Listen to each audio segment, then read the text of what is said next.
2 million years ago, the world was young and wild. The land was open, filled with endless plains of tall grass and scattered trees. Herds of animals moved like rivers across the ground. Antelopes, wild horses, and great mammoths with heavy tusks. But these plains were not safe. Predators ruled here too. Saber-toothed cats waited silently in the grass. Packs of hyenas laughed in the night, and vultures circled in the sky. In this dangerous world, a small tribe of early humans lived. They were not strong like the lions. They were not fast like the cheetahs. Their hands carried only sharp stones, wooden sticks, and fire that burned weakly in a pit. Yet what they had was something no beast could match: the power to think, to plan, and to survive together.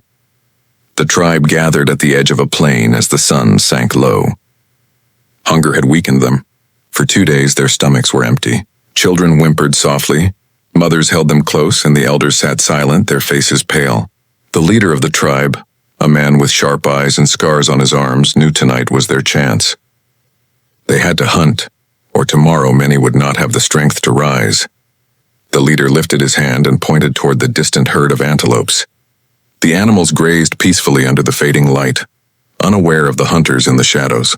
The men crouched low, their bodies covered in mud to hide their smell. They waited for the signal.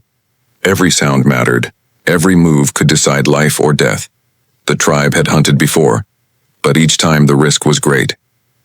If the animals ran too fast, the people would starve. If the predators came first, the hunters could die.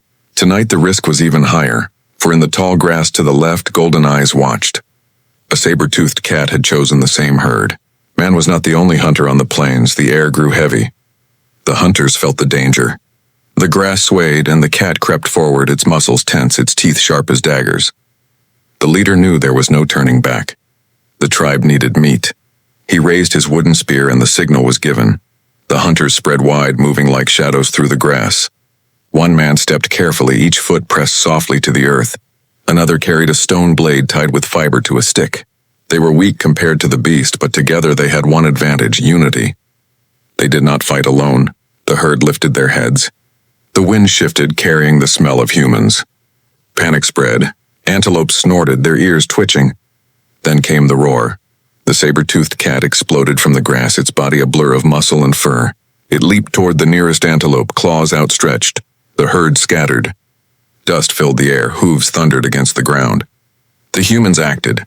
Spears flew from their hands, sharp stone tips slicing through the dusk. One spear struck, cutting into the side of a running antelope. The animal stumbled. The hunters shouted, their voices echoing across the plain. But danger was not over. The cat had missed its first strike. Hungry and furious, it turned its eyes on the humans. For a moment, time seemed to stop. The beast crouched, its tail swishing. The hunters tightened their grip on their spears, hearts pounding like drums. The leader shouted, and flames rose from a torch carried by a young man at the rear.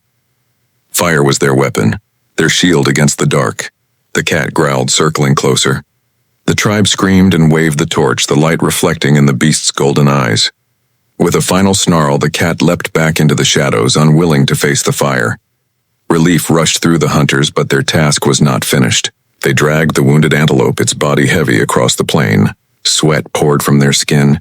Blood marked their trail. At any moment, other predators could follow the scent. At the camp, the women had prepared the fire pit. Children waited with wide eyes, their hunger sharp.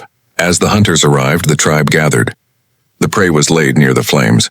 Stone knives, sharp and crude, were lifted. The leader sliced first, his hand steady. Meat was shared, first to the children, then to the mothers, then to the elders.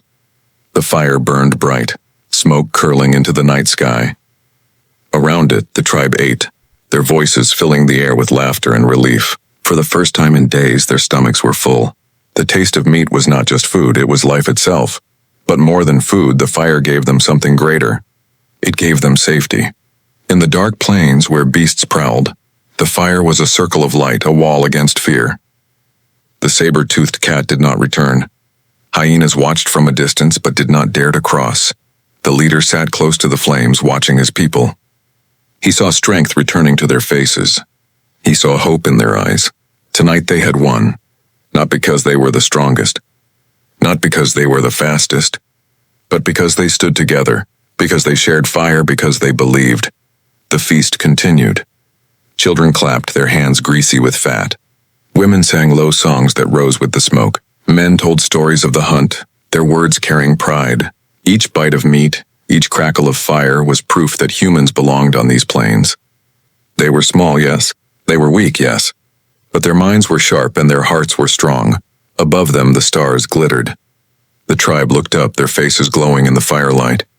They did not know the names of the stars. They did not know that one day their children's children would build cities and ships to cross oceans and skies. But in that moment, they felt the power of survival. They felt the power of being human. The night grew cold, but the fire burned warm. Slowly, the tribe lay near the flames, their bodies curled close, safe from the dark. The leader stayed awake a little longer, listening to the distant cries of hyenas. He held his spear tight. Tomorrow would bring new dangers, new hunts, new struggles. But tonight they had lived. Tonight they had written a piece of history on the endless plains.